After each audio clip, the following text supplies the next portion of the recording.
कपटी मुनि के वचनों को जानकर और उसकी योग्यता को जानकर राजा प्रताप भानु ने अपने को कपटी मुनि के बस में कर और ब्राह्मणों का वर्ण कर लिया। उपरोहित जीवनार बनाई और छरस चार विध जस सुत गाई। माया मैं तेह कीन रसोई व्यंजन बहुगत सकै न कोई। विविध मृगन कर आशीष रांधा तेह मैं विप्र मास चल साधा। कपटी पुरोहित ने यह जीवनार बनाया जो छहों रस और चारों विधान से युक्त था। जिस प्रकार वेदों में कहा गया है कि अपने कपट में रसोई बनाई।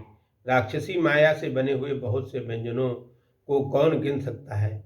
उस दुष्ट ने अनेक प्रकार के मृगों का मांस पकाया जो ब्राह्मणों के लिए अभक्षित है और उसमें ब्राह्मण का मांस डालकर मिला दिया जो सर्वदा असहाय हो गया, क्योंकि मृग मांस तो कदाचित कोई अवैष्णव पंच भकार सेवी वाम मार्गी खा भी ले, परंतु नर मांस उसमें भी ब्राह्मण मांस तो कोई भी मनुष्य नहीं खा सकता है।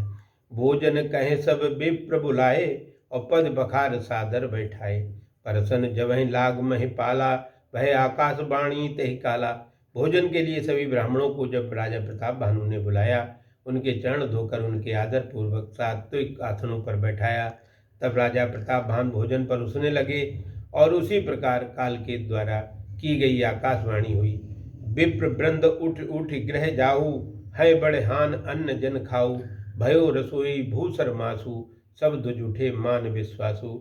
हे ब्राह्मण समूह उठ उठ कर चले जाओ, बहुत बड़ी धर्म की हान हो गई है।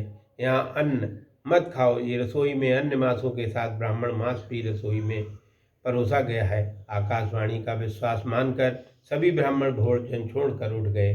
भूप विकल मत मोहि भुलानी और भावी बस न आओ मुख बानी। राजा प्रताप भानु व्याकुल हो गया। उसकी बुद्धि मोह के भुलावे में आ गई और होनहार के बस में होने से राजा के मुख से कुछ भी वाणी नहीं निकल रही थी जिससे वो अपनी स्पष्टता या स्पष्ट बात को बता सकें। बोले विप्र सकोप तब नहीं कचुकीन विचार और जाय निशाचर हो निप मूढ़ सहित परिवार। तब सभी 1,00,000 ब्राह्मण क्रोध करके बोले, कुछ भी विचार नहीं किया, बोलने का भी विचार नहीं किया। कहने लगे, हे मूर्ख राजा, तू परिवार सहित राक्षसियों के गर्भ में जाकर राक्षस हो। छत्र बंधु तय विप्र बुलाई और घालें लिए सहित समुदायी। ईश्वर राखा धर्म है हमारा और जहेज न तब समेत परिवारा। हे नीच छत्री, तुमने तो धर्म भ्रष्ट करके नष्ट करने के लिए ही परिवार सहित ब्राह्मणों को बुलाया था। ईश्वर ने हमारे धर्म की रक्षा की, तू परिवार सहित नष्ट हो जाएगा। संबत मध्य नाश तब हो और जल दाता न रहे कुल को। निप सुन श्राप विकल यति त्रासा भई बहोर बर गिरा आकाशा। इस वाणी को सुनकर 1 वर्ष के बीच तेरा नाश हो जाए, तेरे कुल की जलांजलि देने वाला कोई भी न रहे। ब्राह्मणों का यह सामूहिक श्राप सुनकर राजा विकल हुआ, उसके शरीर में भय व्याप्त हो गया। फिर आकाश से श्रेष्ठ वाणी अर्थात देवताओं की वाणी हुई। विप्रौ श्राप विचार न दीन्हा नहीं अपराध भूप कछुकीना। चकित विप्र सब सुन नभ वाणी और भूप गयो तहाँ भोजन खानी। हे ब्राह्मण, आप लोगों ने विचार करके श्राप नहीं दिया। यहाँ राजा प्रताप भानु ने कुछ भी अपराध नहीं किया। आकाशवाणी सुनकर सभी ब्राह्मण चकित हो गए। जहाँ भोजनों की खान अर्थात भंडार था, वो सब प्रताप भानु राजा गया। तहन असन नहीं विप्र सुआरा फिर राव मन सोच अपारा।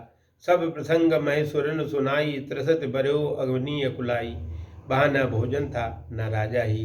भोजन बनाने वाला पुरोहित ब्राह्मण राजा लौट आया। उसके मन में आशा शोक संपन्न हुआ। ब्राह्मणों को अपने भूल जाने, कपटी मुनि से मिलने और उसके द्वारा अर्जुन के प्रसंगों को सुनाकर व्याकुल होकर भयभीत राजा पृथ्वी पर गिर गिर कर बार बार प्रार्थना करने लगा और कहा, भूपति भावी मिटे नहीं यद्यप न दूषण तोर और किए अन्यता होय नहीं विप्र श्राप यत घोर।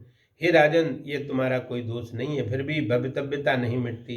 जो होना होता है वो तो होता ही रहता है।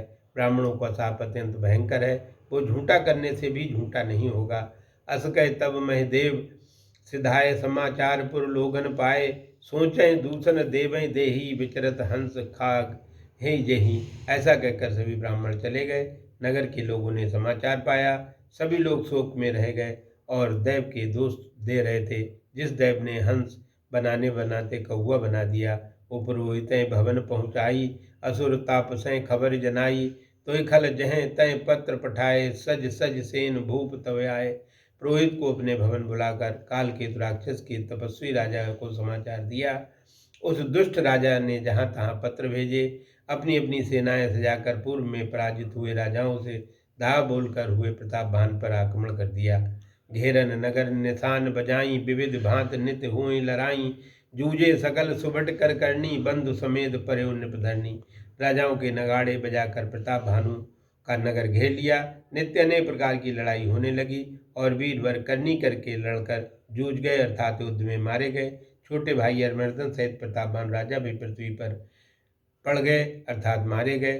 सत्य केत कुल कोई नहीं वाचा, विप्र श्राप किम हुई असाचा, रिपय जीत निप नगर बसाई, निज पुनि गवने जय जय पाई। सत्यकेत के कुल में कोई भी नहीं बचा। ब्राह्मणों का शाप असत्य नहीं हो सकता है। आए हुए राजा सर्वशत्रु प्रतापभान को युद्ध में जीतकर अपने अनुसार नया नगर बसाकर विजय यश पाकर अपने अपने नगर को चले गए।